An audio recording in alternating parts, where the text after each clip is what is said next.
Because we all like stories, I'll start with a story that explains a typical situation in a matter of high importance to many people, where the process that I will describe was applied to this specific situation, helping garner resolution for much less than it would have cost to engage a lawyer and the legal process to achieve resolution. The individual in the story applied this process, advocated for himself and his elderly mother, who was in an assisted living facility, and he achieved a positive result fairly quickly for a fraction of what it might normally have cost to get the resolution. Here's the story first. It may resonate since there are over 40 million baby boomers in our own country who are caring for their parents in some form or fashion. This process can be a huge tool set for resolving matters in this area when they arise, because they likely will. Now, here's the story. Middle-aged businessman coming home from work decides to stop off at the assisted living facility where his mother was living to see his mom. Walks in, sees his mother, and notices that his mother's left arm is all black and blue. Says, "Mom, what happened?" "Oh, honey, don't worry. Don't get anyone upset.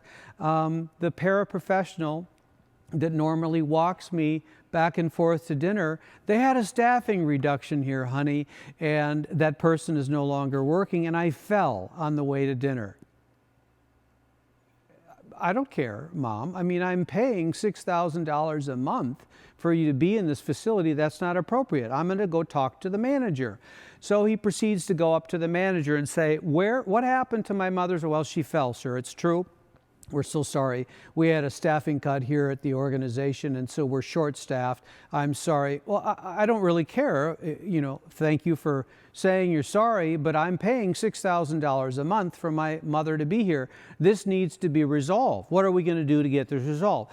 "Sir, I'm just the general manager of this facility. We're owned by corporate. There are 28 nursing homes and assisted living facilities owned by corporate. I don't have any power to make any hiring and firing. Those are all made at corporate." "Well, where's corporate?" "In a different state. And if you choose to pull your mother out of the nursing home, I understand. However, there is a waiting list, and we'll replace your mother's room very, very quickly. But it's your call." So he decides he has an access problem. He pulls the research on who the corporation is that owns this assisted living facility, pulls the names of the executives right off the website, which is free, and decides to take his matter up to the powers that be, who actually have the power to make a decision. So he uses this methodology to shape his message, put it in the form of a letter, and send it to 8 executives who are at the holding company, who control this facility. And within a month, magically, the matter was resolved. Did that cost a lot of money? I think between $50 and $100 he spent, whereas lawyer was happy to go on retainer for an initial $5,000 to, quotes, "look into the matter."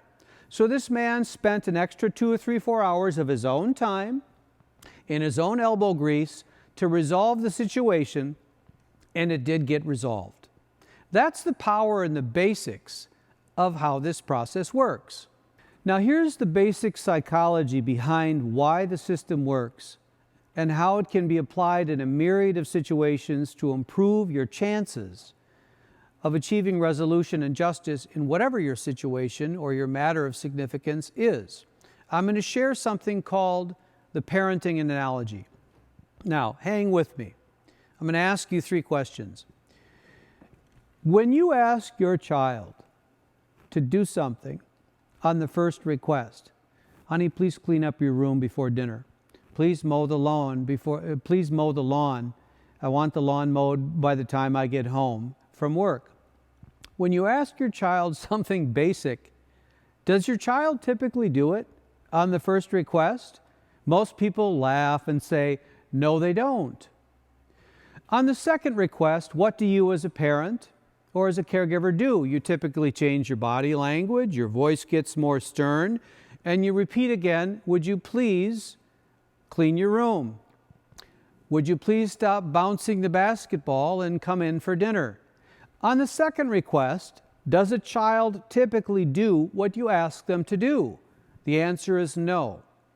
So here's my last question. What is it that you do that causes your child to move? Most people respond and say, well, I give them a consequence. So isn't it interesting that the child is waiting to find out what the consequence is so they can determine if they're going to pay attention and do what you've asked? Isn't it interesting that until a consequence is presented, there's no urgency to act? There's no urgency at all. So the transition here is in linking the issue of a consequence to the essence of creating urgency, which is what helped drive the result. Now, back to the story I just talked about. What if this gentleman would have done things the typical way?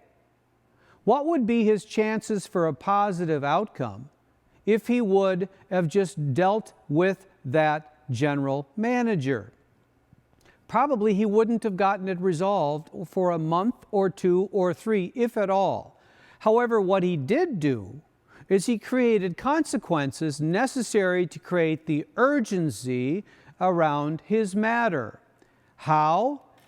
By going up to the parent corporation and sharing his issue or his situation with the top 6 or 7 or 8 individuals at the holding company that owned this residence that his mother was in, as well as 27 other residences around the country, in order to cause the consequence for them to pay attention so they would resolve his mother's issue. Now, hang with me. I'm going to read something to you from the first book in regards to one of the most important quotes in the book, The Power to Get Justice. Now think about this. People and organizations are both funny and disturbing. In many instances nowadays, they will often avoid, ignore, or they won't move or pay attention until they believe they have to move or pay attention, even when they know they should. Garnering resolution and justice requires action, honesty, confidence, unshakable steadfastness, and proof that you have been wronged in some manner, or that you could be if X, Y, and Z doesn't happen.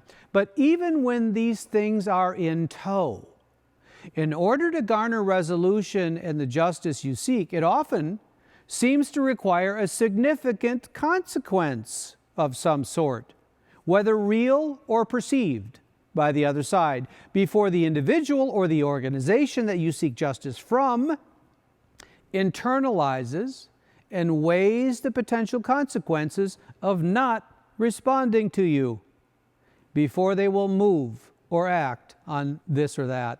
The level of the consequence is what drives the urgency that is assigned to your matter. This common thread seems to apply almost universally to all personal and professional environments throughout the world. To ignore this basic truth is simply unwise. Think about this. No potential significant consequence present, no urgency assigned, no resolution achieved, therefore, no justice garnered. Here's another story about a couple trying to get what they call an IEP for their special needs child from the school in their school district. Now here's the story. This couple had a special needs child, and it was very, very important to them that they pick the right school district, and the realtor helped them locate a district that they were very pleased with.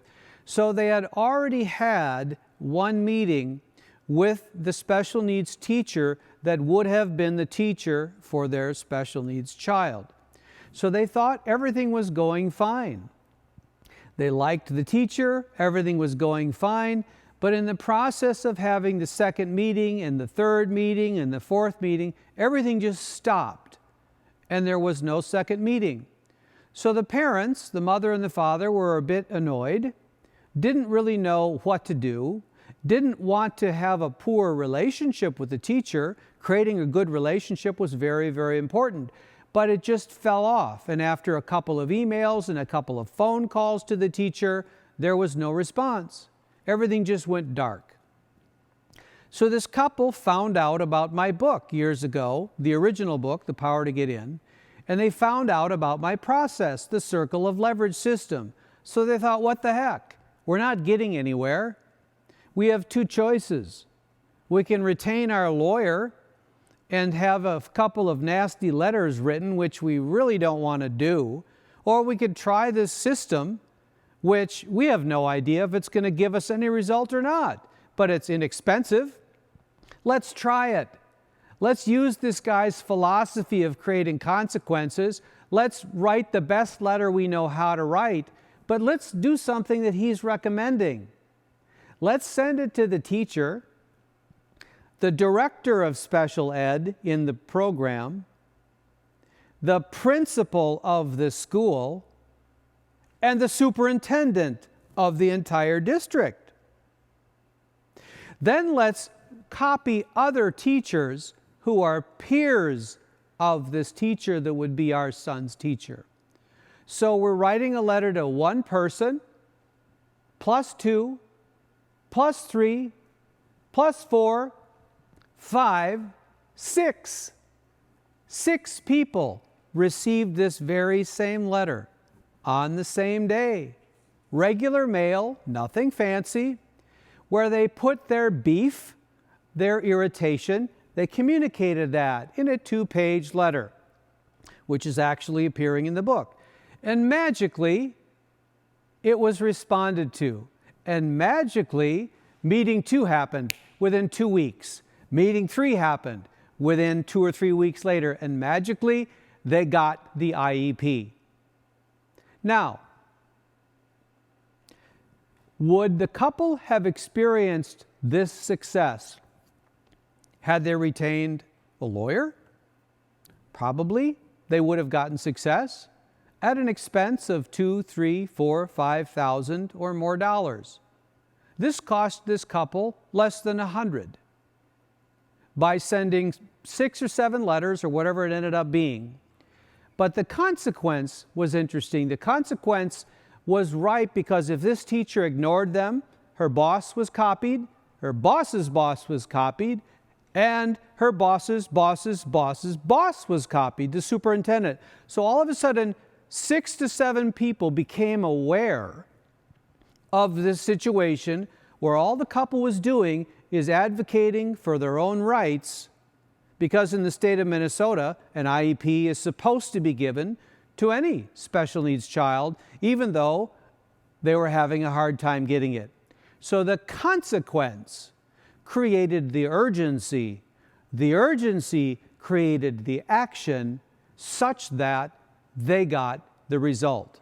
Now, as I mentioned in the introductory video, 23 years ago, my very first book, called The Power to Get In, revealed this process I'm talking about right now, called the Circle of Leverage System, which helped people gain access to the highest levels of organizations, to those who had the power and the authority to make a decision, because it created urgency and leverage and action. The process has proven effective over the last 20 plus years in service to dozens of Fortune 500 companies and over 100,000 professionals who have used it to garner better outcomes. To my surprise, as I've mentioned, something I did not expect is over the course of several years, people would call into our office and share that they had used my process in a way that it was not originally designed to be used. They used it in order to garner resolution in some matter of importance to them. They claimed that it gave them a tool set to use when they were in what they were calling David and Goliath situations, and they needed to create urgency or leverage or action or resolution around some pressing matter that needed to be dealt with. Over the last 18 months, I've enhanced and repurposed the process to help people garner resolution and economic justice in situations or matters of significance to them, their families, or their work situations. So let's review. Here's the typical way most people go about attempting to garner resolution to a situation or a matter that is either urgent or pressing, which is the wrong way. This pattern usually results in no resolution or justice, and here is why. Let me boil this down to the very basics, Cliff Notes version. Almost everyone who has a matter or a situation or an issue of significance that needs to be dealt with and resolved, whether it's personal or professional, goes about resolving it in a manner that I refer to as a one-off, meaning they will attempt to deal with the one person that they think can get the issue or the matter resolved without ever spending any time thinking through the hierarchical structure of that organization that individual is working for.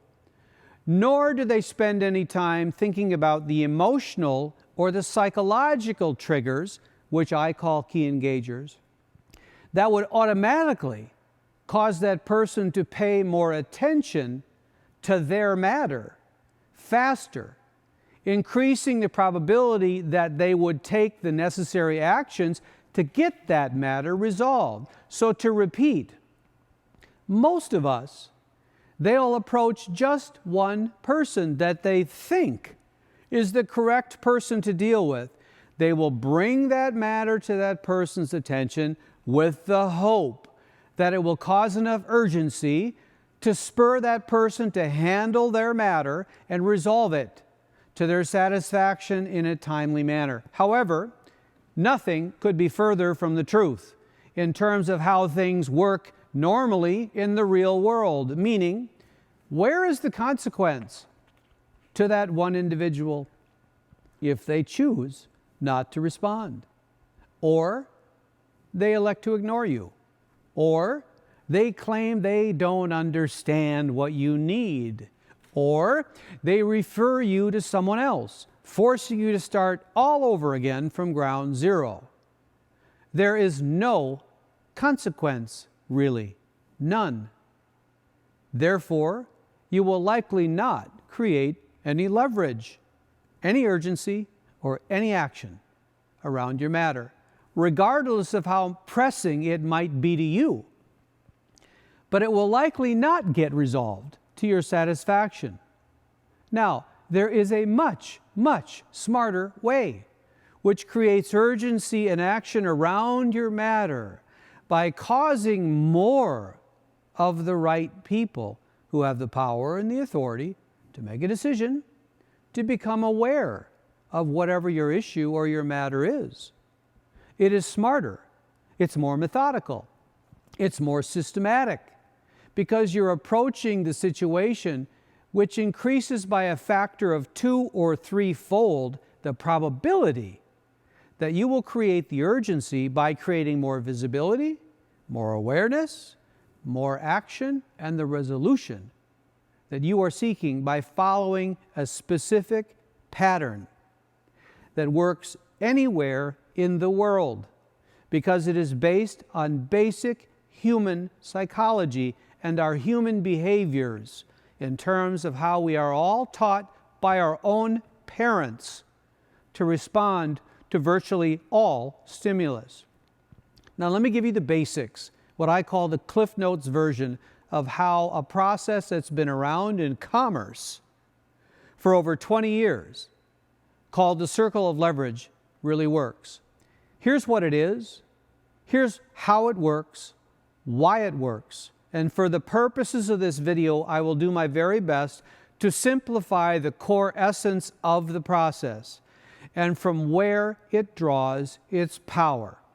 Now, here's what I'm going to do. I'm going to draw out the basic schematic of what I call the circle of leverage system, kind of in a diagraph form, and then I'm going to link it once I tell you how the system, how it works, why it works. I'm going to circle back to the two stories that I just spoke about the businessman coming home from work one evening and stopping by to see his mother who was in an assisted living facility. And then I'm going to link it also to the couple who used it on the school district to explain how basic this process really, really is. Now, the circle of leverage diagram is what I'm going to walk you through. Remember I talked about that through our parents, we've been taught that until a consequence is presented to us, there's really no urgency to pay attention. So most of us as children can hear our mother or our father talking to us saying, when I get home from work, I want this to be done, or please clean up your room, or stop bouncing your basketball. But as a child, most of us just sit there and wait until our parents involve, all right, listen, if this doesn't happen by this time, then this might happen. Then the child's like, well, you didn't need to threaten me. What's interesting is the child is waiting for the consequence. So let me ask you some basic questions. Do most of us change our oil in our vehicle every 3,000 miles? Yes. Why do we do such a goofy thing? Because there's a consequence behind it. If we don't change our oil, something may happen to our vehicle. Do most of us pay our taxes on time? Yes. Why do we do that? Because there's a consequence linked to it. If our banker calls or an investor calls, do we call that individual back? Yes. Why? Because there's a consequence potentially if we don't. So, consequences are present in all of our lives, and most of our behavior, we determine what we need to pay attention to, whether or not there's a consequence linked to it. And we all kind of joke and say, well, I had to pay attention to that. Why? Well, because if I didn't, then this might happen. Now, move that back into your world. You have a situation. You have a matter. You need action around something very important to you, personally or business-wise.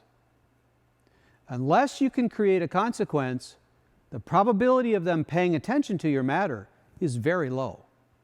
So here's what the circle of leverage is. It is a process that is about as ethical and honest and direct as you can possibly imagine. And it's based on 4 key emotions: fear of loss, curious insecurities, competitiveness, and desire to be a player. And the game, and it is a game, the game is when I'm writing a letter or I'm making a phone call or putting out an email, if I can trigger any of these emotions, fear of loss, curious insecurities, competitive desires, or desire to be a player, I increase the probability that those people will pay attention. Why? Because there's the potential of a consequence if you don't. Here's what I mean. In this example, I'm just going to be basic and very, very high level. If the person that you're dealing with and that you're trying to get to pay attention to your situation or your matter is right here in the organization, and you're going to say, well, how would I know where he or she is in the organization? Much of this you can get from their own website for free. So if this person that you're trying to get pay attention to you is a manager or a teacher or what have you, think about what's most important to them on any given day that they go to work. You and your matter and what you're trying to get done? No. What's most important to that individual on any given day are the relationships that he or she has built with the people they work with inside the organization. Obviously, their boss, their boss's boss, and their boss's boss's boss. 1 level above, 2 levels above, 3 levels above. That's called top-down leverage on this person. There's also something called horizontal leverage or sideways leverage.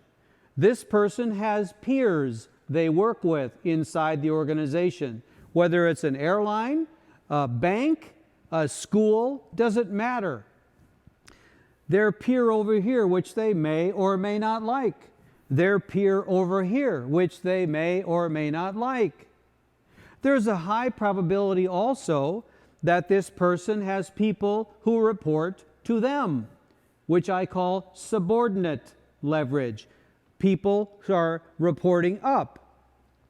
Now, what if you took your claim and mailed a letter in and communicated your issue or your situation or your matter that needs resolution, and you communicated what the issues are to this individual and say, "Dear so-and-so, I am writing to you and this person and this person and this person and that person and this person and this person, because 1, 2, 3, 4, 5, 6, because amongst the 7 of you, I am looking to communicate my matter with request to get this resolved as fast as possible."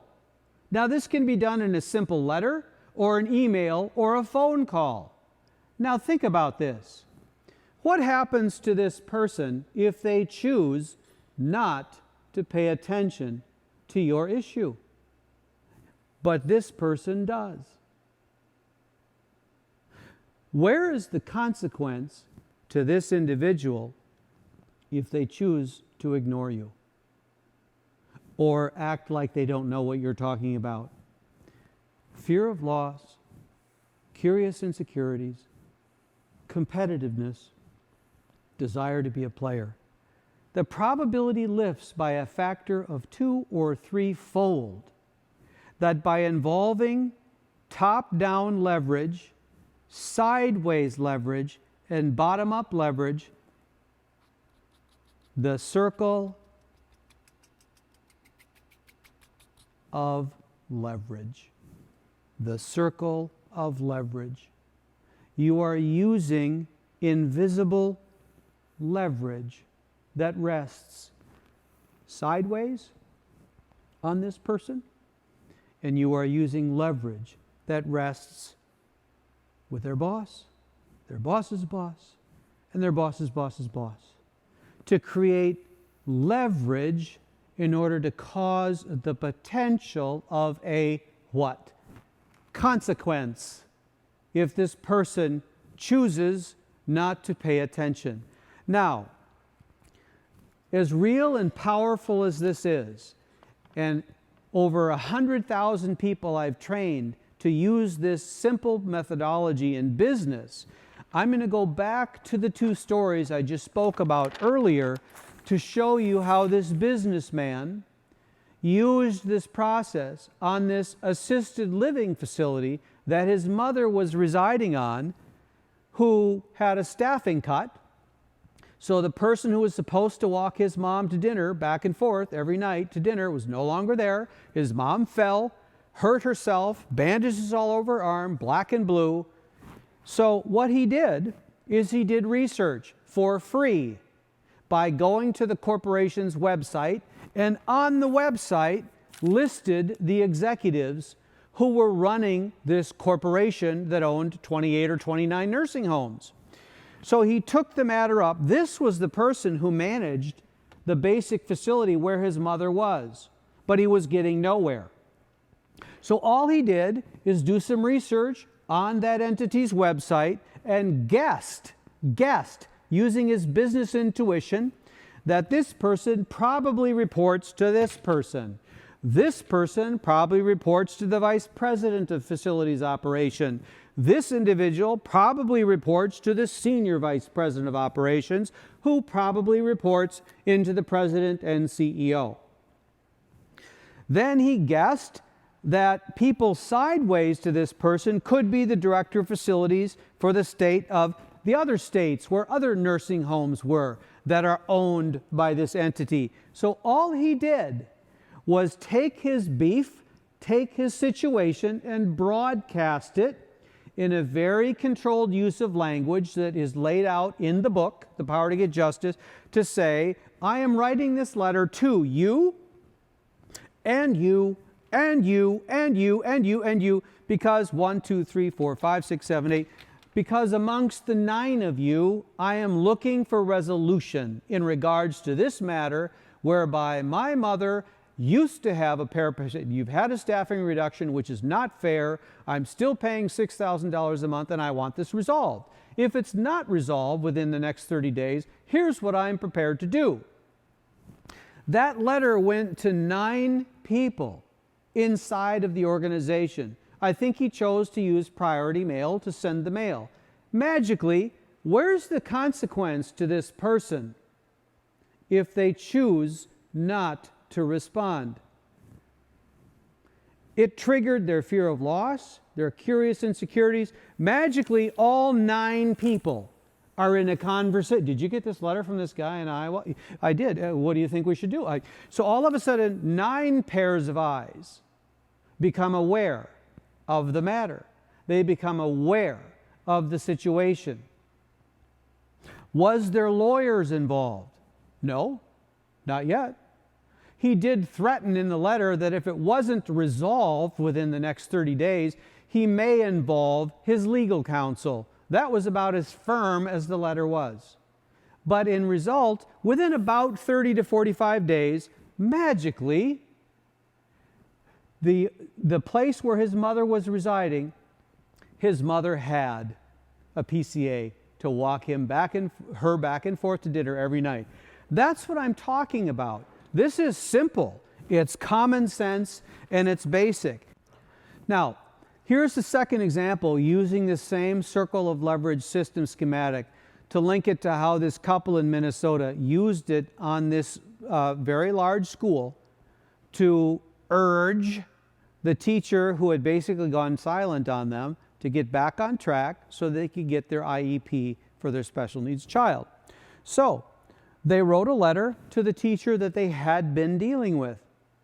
But in using the premise of the circle of leverage, they did some research on the school's website and learned that this person probably reported to the director of special ed for the district, who probably reported into the principal of that school, who probably reported somehow into the superintendent of schools. Sideways, they involved another teacher at that school and another teacher and the PCA who they thought might be assigned to their special needs child. So 1, 2, 3, 4, 5, 6, 7. Top-down leverage, sideways leverage. On who? On this person. The circle of leverage. What's the most important thing to this person when they come to work every day? You and your matter and why you're not getting what you need done? No. What's most important to this person is the relationships that he or she has built with their coworkers, sideways, their subordinates, and with their boss, and their boss's boss, and their boss's boss. So by involving these people in the matter, it blows up and creates more awareness, more urgency, and more consequence. Why? Because if this person chooses to continue to not engage, there is a consequence that this person might say, that's not appropriate. You need to get on this. We need to get this fixed. So that is how, by triggering the consequences, it rises by a factor of 2 to 3-fold that you are going to get your matter, your situation dealt with much faster. And that is the basics of the circle of leverage at a very, very high level. Thanks for listening. I hope this was helpful. Everything that I've just talked about at a very high level and in much greater detail, in addition to the templates that I just referenced, you can find by going to our website at www.powertogetjustice.com, where you can order your copy of the Power to Get Justice book.